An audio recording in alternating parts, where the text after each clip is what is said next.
Muy buenas tardes. Gracias por estar presente en nuestro Congreso Anual de Reumatología, esta vez de una forma virtual. A mí me corresponde hablar de manifestaciones reumatológicas post-COVID a las puertas de un nuevo agresor inmunológico. Mi nombre es Denis René Flores Chávez, soy internista y reumatólogo. La siguiente charla está compuesta de la siguiente agenda: conceptos básicos, mecanismos moleculares asociados a manifestaciones autoinmunes, tormenta de citocinas, manifestaciones reumatológicas asociadas a infección por SARS-CoV-2 y algunas conclusiones. El COVID-19 causado por el síndrome respiratorio agudo severo, coronavirus 2 o SARS-CoV-2, es una nueva enfermedad descrita por primera vez en enero de 2020, la cual se caracteriza por fiebre, tos de característica seca, puede dar una neumonía intersticial, fatiga, dolor de cabeza, pérdida del gusto y el olfato. Si bien la mayoría de los pacientes con COVID-19 tiene un resultado favorable, algunos desarrollan neumonía grave que eventualmente conducen al síndrome de dificultad respiratoria aguda e insuficiencia respiratoria. Estudios inmunológicos recientes han proporcionado más pruebas de que la producción y liberación masiva de citocinas proinflamatorias, llamadas también tormenta de citocinas, dan como resultado una respuesta inmune destructiva y eventualmente puede conducir al síndrome de disfunción multiorgánica. La tormenta de citocinas también es el resultado de la activación de las vías de coagulación durante la respuesta inmune, a lo cual conduce a un desequilibrio entre factores pro y anticoagulantes y dan como resultado microtrombosis, coagulación intravascular diseminada e insuficiencia multiorgánica. También conduce a una serie de fenómenos autoinmunes y el mimetismo molecular parece ser el problema subyacente que conduce a esta autoinmunidad. Los efectos del SARS-CoV-2 sobre el sistema inmunológico y los perfiles de citocina aún no están del todo claros. Se han publicado varios informes que describen las alteraciones inmunológicas observadas en COVID-19.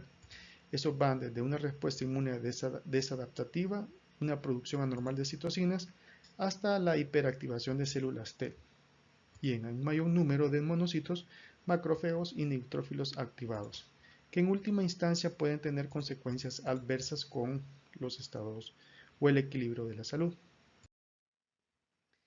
En este cuadro tenemos algunas enfermedades que están asociadas. Tenemos que se han descrito con COVID-19, como es el caso del síndrome de Guillain-Barré, su variante de Miller-Fisher, síndrome antifosfolípidos, púrpura trombocitopénica autoinmune, síndrome de Evans, lupus eritematoso sistémico, enfermedad de Kawasaki, etcétera. Estas son algunas de las enfermedades que se han asociado. Hay alguna literatura donde hay reportes de casos y se describen muy bien cada una de ellas. Ahora bien, vamos a hablar de mecanismos moleculares potenciales que contribuyen a las manifestaciones autoinmunes y reumatológicas. Los coronavirus contienen ARN monocatenario, el cual es el más grande de la naturaleza, y este genoma de SARS-CoV-2 está compuesto por alrededor de 30.000 nucleótidos. El transcriptoma es complejo debido a sus actividades discontinuas de transcripción y recombinación, los cuales pueden expandir aún más la capacidad de interactuar con el sistema inmunológico, es decir, más material genético, mayor respuesta inmunológica puede existir. Además, la variabilidad de las secuencias de proteínas proporcionadas dan una fuente de epítopes para estimular el sistema inmunológico. Estos factores pueden contribuir al desarrollo de manifestaciones inmunomediadas asociadas con la infección por COVID-19. ¿Cómo podemos nosotros padecer estas enfermedades o cómo podemos llevar a estas manifestaciones autoinmunes? Por medio de la pérdida de la tolerancia inmunológica. Solo para comprender el concepto, la tolerancia inmunológica son todos aquellos mecanismos que nuestro organismo tiene como forma de regular la respuesta inmunológica. Es decir, nos previenen de que algunas estructuras ataquen células que son propias de nuestro cuerpo, que no las reconozca como extrañas. Algunos mecanismos de pérdida de tolerancia inmunológica está el mimetismo molecular, que no es más la semejanza de receptores de algunos microorganismos con estructuras propias de nuestro cuerpo. También existen otros mecanismos como la activación de espectadores y la diseminación de epítopos. Solo para recordar, la activación de espectadores consiste en la activación de linfocitos T autorreactivos los cuales no son específicos de agentes infecciosos, pero que responden a segundas señales generadas por consecuencia del daño tisular gatillado normalmente por el microorganismo. Se ha propuesto la posibilidad de mimetismo molecular en la enfermedad por COVID-19 y el análisis del intercambio de péptidos reveló un intercambio masivo de hexapéptidos y heptapéptidos entre la glicoproteína de pico, esta del SARS-CoV-2 por supuesto, y las proteínas humanas en comparación con otros mamíferos del coronavirus humano. Otro estudio también encontró que el hexapéptido se comparte entre los epítopes virales y 460 proteínas humanas. Curiosamente, algunas de estas proteínas están asociadas con trastornos pulmonares, cardíacos, algunas estructuras vasculares, de coagulación e inmunológicos. Otros estudios han demostrado una similitud entre el SARS-CoV-2 y las proteínas humanas, incluidos los tensoactivos pulmonares y las proteínas neuronales del tronco encefálico, las chaperonas, las proteínas de choque térmico, los receptores de olor 7D4 que pueden explicar la anomia en pacientes por COVID-19. Algunas similitudes además con transportadores de solutos que se han plantado como causante de insuficiencia endotelial en enfermedades neuroinmunes, anemia hemolítica, leucopenia y daño vascular.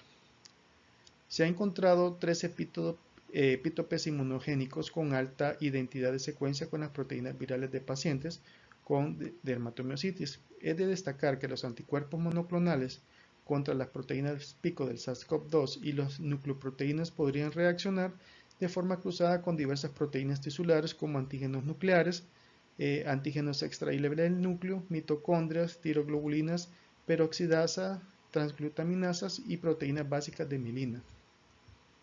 En resumen, existían similitudes moleculares entre proteínas virales y humanas, las cuales pues nos llevan a los mecanismos de mimetismo molecular. Ahora bien, veamos los anticuerpos. En esta tabla podemos observar 1, 2, 3, 4, 5 estudios en los cuales se describieron algunos anticuerpos, se encontraron.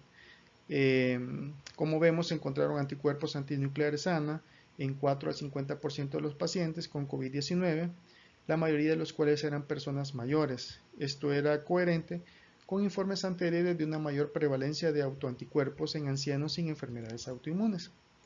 Los resultados preliminares de los estudios indicaron una mayor incidencia de eventos neurológicos y trombóticos y un peor desenlace en el subgrupo de pacientes con autoanticuerpos positivos en comparación con el subgrupo de anticuerpos negativos. Sin embargo, el potencial patógeno de estos anticuerpos y la persistencia después de la resolución de la infección por COVID-19 aún no está del todo claro.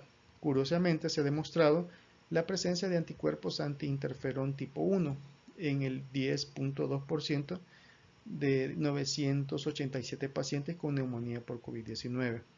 Estos potencialmente mortales.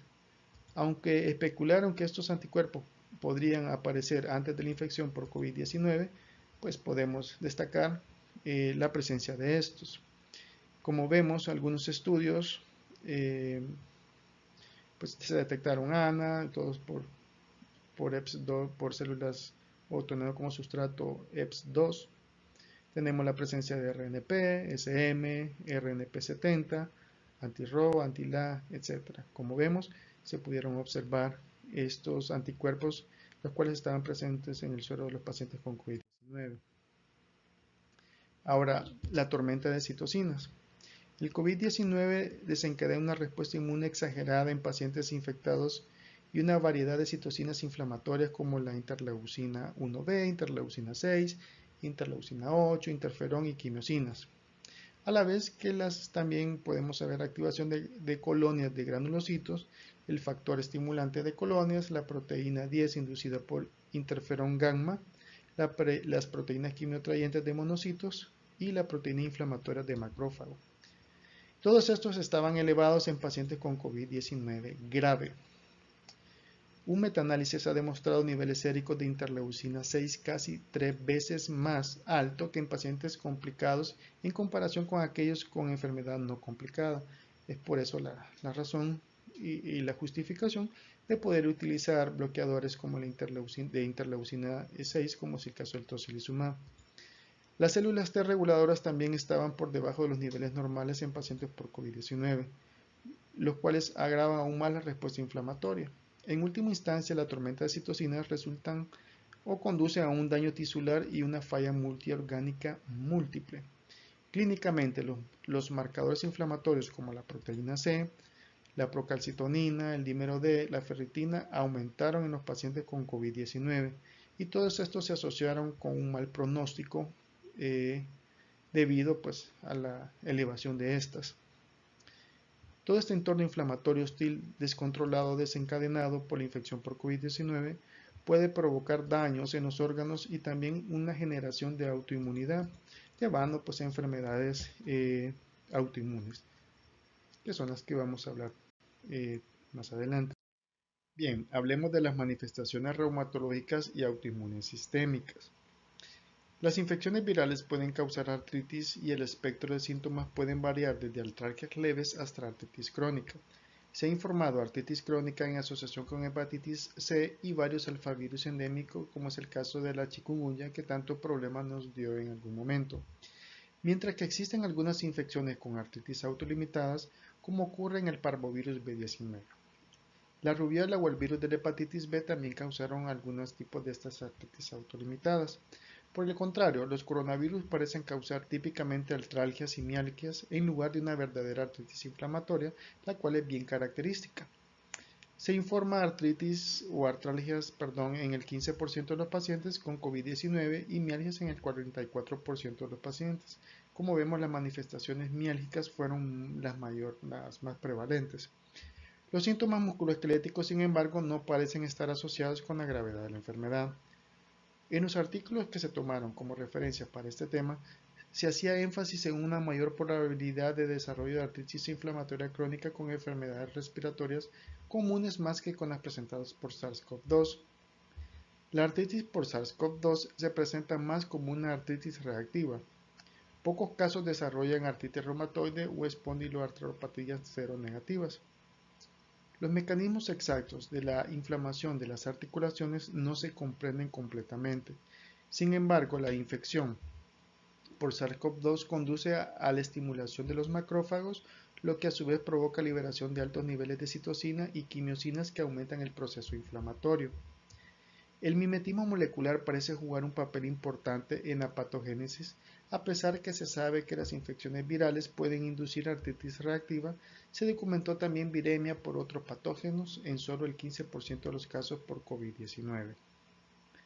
Llama la atención que la interleucina 17A ha estado involucrada en la patogénesis de artritis reactiva y espondiloartritis en general. Además, se ha evidenciado que la 17A también contribuye a un estado de hiperinflamación, un estado hiperinflamatorio en COVID-19. Una explicación plausible de la menor incidencia de la inflamación musculoesquelética es el tratamiento que se ha dado como base para el COVID-19. Recordemos que estos pacientes, una vez entraban o presentaban síntomas o eran hospitalizados, se utilizaban dosis de corticosteroides, las cuales probablemente se atenuaron las manifestaciones musculoesqueléticas que podían haber presentado. En general, parece presentar síntomas musculoesqueléticas que van desde leves a moderados, las cuales son indistinguibles, las que están asociadas a cualquier otro virus respiratorio, como la infección por influenza. Vamos a tomar como referencia esta revisión sistemática que fue presentada salió en marzo de este año, donde pues se tocaban muchos de los temas en relación a las enfermedades autoinmunes asociadas a COVID-19. Tenemos algunos desórdenes de tejido conectivo, como es el caso del lupus eritematoso sistémico. El lupus es una enfermedad causada por una desregularización o pérdida de la tolerancia inmunitaria que conduce a una inflamación multisistémica. La predisposición genética, los desencadenantes ambientales y el medio hormonal contribuyen al desarrollo de la actividad de la enfermedad. La infección por COVID-19 causa una respuesta de citocinas alteradas, con una alta expresión resultante de citocinas proinflamatorias, como es el caso de la interleucina 1, la 6 y el factor de necrosis tumoral alfa, que a su vez podrían verse exacerbados por el cambio de respuesta que se da de Th1 a Th2 en el lupus eritematoso sistémico. Las células Th1 producen principalmente interferón gamma e interleucina 2 y promueven a la inmunidad mediada por células, mientras que las células Th2 secretan interleucina 4, 5, 6 y 10, las cuales están asociadas con una respuesta inmune moral e inducen la producción de anticuerpos. Se ha demostrado que los desequilibrios entre la producción de citocinas Th1 y Th2 juegan un papel clave en la inducción de desarrollo de varias enfermedades autoinmunes. En pacientes con lupus eritematoso sistémico, los niveles séricos de citocinas Th2, como la interleucina 4, 6 y 10, están elevados, mientras que existe una disminución en la producción de Th1.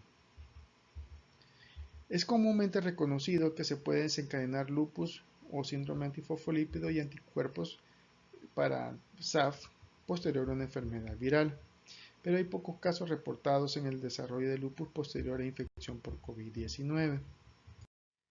Y esto lo podemos observar en esta tabla. Como vemos, existen 5 casos, ¿verdad? Y se los traigo. Tenemos una paciente de 18 años, donde vemos que presentaba serología ANA positivo, una dilución de 1560 con una positividad en el DNA de doble cadena. También había presencia de anticuerpos antifosfolípidos, anticoagulante lúpico positivo, niveles bajos de complemento, la presencia de beta-2-glicoproteína 1.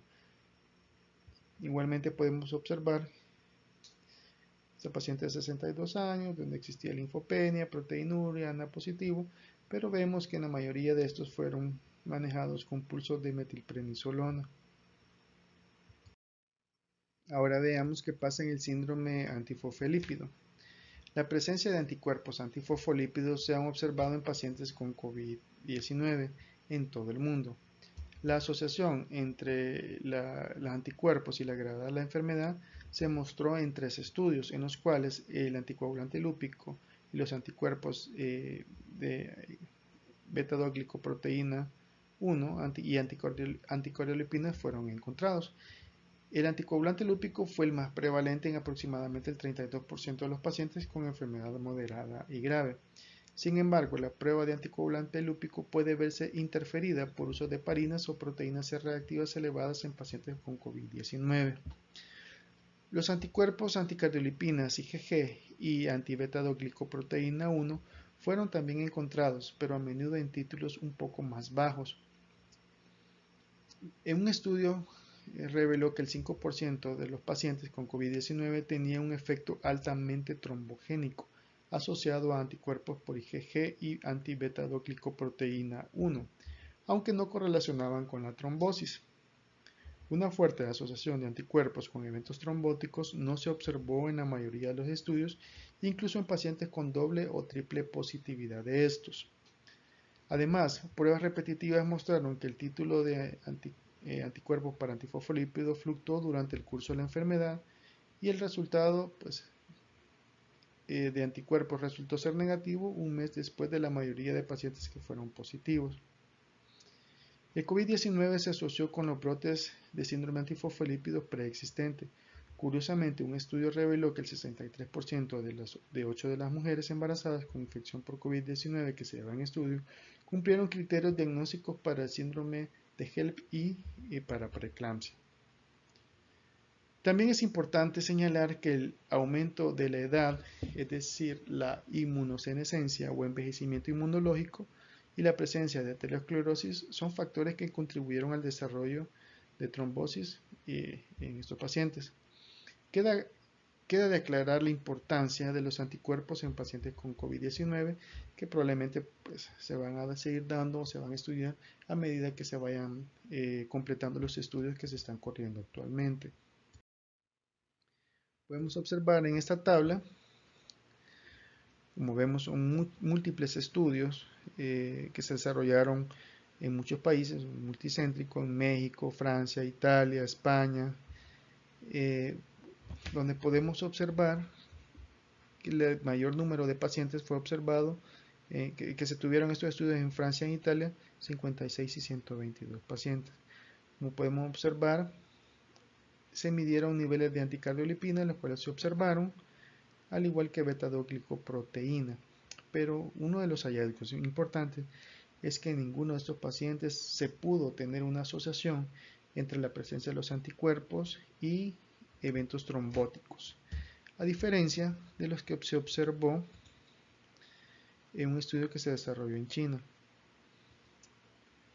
Aquí se observa también la presencia de anticoagulante lúpico, la presencia de anticardiolipinas, beta-2-glicoproteína, y aquí pues sí se observó alguna prevalencia de eventos trombóticos asociados a los anticuerpos. Veamos las miopatías inflamatorias. Junto con las manifestaciones respiratorias típicas como la tos, fiebre, dolor de garganta, la debilidad de los músculos proximales se informó cada vez más como una manifestación que causaba morbilidad significativa en pacientes con COVID-19. La mialgia se informó ampliamente en la literatura como una manifestación musculoesquelética común en las infecciones por COVID, que se presenta en casi la mitad de todos los pacientes infectados.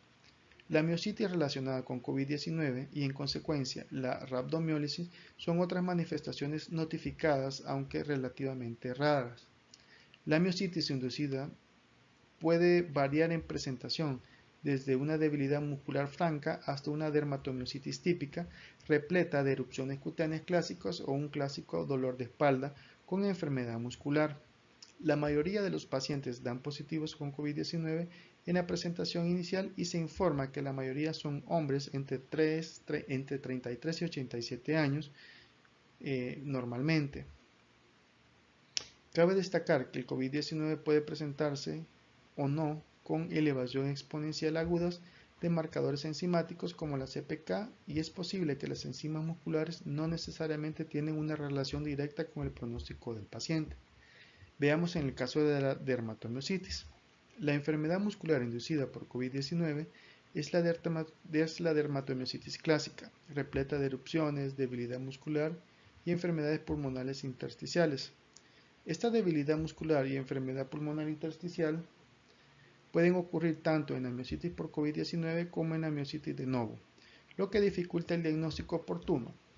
Sin embargo, la presencia de erupciones típicas, como las manifestaciones de heliotropo con edema periorbitario, eritema malar o erupciones faciales difusas, pueden orientar el diagnóstico con dermatomiositis.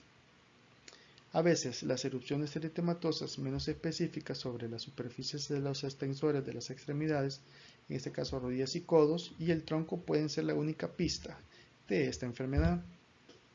La debilidad muscular siempre está presente en simetría proximal y afecta tanto las extremidades superiores como las inferiores.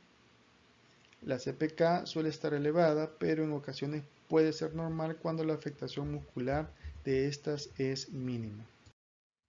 Veamos la patogénesis propuesta para miopatías por SARS-CoV-2. Al igual que la mayoría de otros tejidos predispuestos al SARS-CoV-2, el tejido muscular también expresa receptores AC2. Se cree que las manifestaciones extrapulmonares del COVID-19 se producen a través de la facilitación de la entrada del virus mediada por los receptores AC2 en el endotelio de vasos pequeños, órganos como el intestino, el tejido sinovial, el músculo liso y el esquelético. Se ha especulado que la miositis inducida por COVID-19 también puede tener entrada directa a través de los receptores en las células musculares, específicamente de la unión de proteína S o las proteínas Spike viral al receptor AC2, lo cual puede permitir que el SARS-CoV-2 tenga un acoplamiento de la envoltura viral con la membrana de la célula huésped, llevando a un intercambio de material genético a la célula. Se sugiere que el SARS-CoV-2 puede ser el primer virus capaz de infectar directamente las fibras musculares. Ahora veamos vasculitis. Una serie de publicaciones se ha informado en cuanto al desarrollo de una enfermedad similar a la vasculitis en pacientes con COVID-19, las cuales tenían una presentación clínica hasta hallazgos histológicos de vasculitis observados al examen post-mortem. También se ha informado de evidencia histológica de vasculitis inducida por COVID-19 en varios órganos, incluidos el pulmón, el hígado, el riñón o la piel. Algunos autores describen vasculitis en arterias de tamaño pequeño y mediano en COVID-19. El primero es una endotelitis aguda seguida de una periparatéritis con depósitos de inmunocomplejos policlonales de antígenos anticuerpo, por lo que sugiere una vasculitis aguda por hipersensibilidad tipo 3. Muchas de las condiciones comórbidas que predisponen al COVID-19, incluidas la edad avanzada, la diabetes mellitus, la hipertensión y la obesidad, también se asocian con difusión vascular y alteración del metabolismo de las células endoteliales. Existe un reconocimiento creciente de que los estados de respuesta inmune innata aumentada y un estado protrombótico provocado por mediadores inmunes innatos como el observado en COVID-19, lo cual conduce a una cascada creciente de vías inflamatorias que promueven una disfunción y daños profundos de la micro y macrovasculatura con deterioro de otras funciones importantes del endotelio. La afectación del sistema nervioso central también está descrita, en las cuales la vasculitis del sistema nervioso en el contexto de COVID-19 han sido poco descritas y poco frecuentes. Un estudio de seguimiento en el Reino Unido reportó que 125 pacientes que presentaron eventos cerebrales vasculares, solo un paciente presentó vasculitis del sistema nervioso central. Existen otros reportes de casos donde el común denominador fueron cefaleas, disartrias con hallazgos compatibles con vasculitis en resonancia magnética cerebral. Se reportó también en pacientes con eventos cerebrovasculares que mejoraron con el uso de tocilizumab, lo cual estos apoyan el mecanismo sospechoso de endotelitis asociados al nuevo coronavirus, pues, obviamente por la producción de interleucina 16 interleucina 6 que se observó. Se presume que el SARS-CoV-2 infecta las células endoteliales vasculares y causa inflamación a través de inhibidores de la enzima convertidora de angiotensina 2 expresados en las células endoteliales vasculares. La expresión de estos receptores AC2 en neuronas y células endoteliales cerebrales indican un alto nivel de invasividad del SARS-CoV-2 en comparación con otros coronavirus. Es probable que la activación del endotelio vascular conduzca al desarrollo de vasculitis con agresión o lesión también a otros sitios vasculares. En el caso del síndrome linfohistocítico hemafagocítico, en relación al COVID-19, es una entidad multicausal con hallazgos clínicos y paraclínicos comunes, caracterizados por afectación del estado general, como fiebre, hepatoesplenomegalia, falla hepática, pancitopenia, adenopatías y coagulopatías. Todo esto acompañado de una proliferación de tejido linfohistocitario y hemafagocítico. Las infecciones son un factor desencadenante bien conocido en el síndrome linfohistocitario hemafagocítico. De hecho, pacientes con COVID-19 grave presentaron hiperferritinemia y tormenta de citocinas que se recuerda a estos síndromes. Estudios en autopsias demostró un alto porcentaje de hemafagocitos en médula ósea en pacientes con COVID-19, ganglio linfático, en pulmones, en vaso, que van del 75 al 94% de los casos. Los reportes de síndrome hemafagocítico en COVID-19 tan solo fueron del 7% en revisiones sistemáticas, y estos fueron validados por el score que se utiliza para ello, que es el Hemaphagocytic Syndrome Diagnostic Score, los cuales se llevaron a caso para validar estos casos en estos estudios. Aquí tenemos algunos estudios donde se presentaron. El mayor, voy a poner aquí, el mayor es este, donde se tuvieron 8 casos. Todos se les evaluó el score. 3, como vemos, no fue una manifestación muy común que se observó en post-COVID-19. Tenemos algunas manifestaciones hematológicas. La trombocitopenia es común, pero leve en pacientes con COVID-19. En una revisión de 217 hospitalizados se encontró una prevalencia del 12% de los pacientes. Estos cumplían unas características importantes. La trombocitopenia fue retardada, es decir, se presentó 14 días posterior a los síntomas. Y llamaba la atención que estos presentaron sintomatología leve o fueron asintomáticos a COVID-19. Fueron tratados con corticosteroides y en algunos casos con inmunoglobulina con buena respuesta al tratamiento. Aquí lo podemos observar en esta tabla, esos pacientes que se dieron. Y todos fueron manejados y respondieron muy, pero muy bien a esteroides y en algunos casos de trombocitopenia muy grave a inmunoglobulinas. Es de recordar que todos estos pacientes, pues el manejo fue dado con esteroides inicialmente y esto pues limitaba el reporte de estos casos debido a que respondían muy bien. O sea, pudieron haber sido muchos más, pero al darles esteroides pues estos mejoraban. Ahora en resumen, tenemos algunas manifestaciones pues neurológicas como encefalitis, Guillain-Barré, mielitis, neuritis óptica, algunas manifestaciones oculares, más que todo como uveitis y vasculares también fueron reportados, algunas enfermedades pulmonares, el síndrome hemofagocítico, algunas vasculitis, las cuales fueron casos muy, pero muy raros, pero se pudieron observar. También casos como activación por síndrome de activación del síndrome antifosfolípido, como observamos, no todos fueron relacionados a eventos trombóticos o relacionados con los anticuerpos. También se observó que no fueron muchas, en este caso, las colagenopatías que se desarrollaron, sino más bien fueron las colagenopatías preexistentes que se activaron.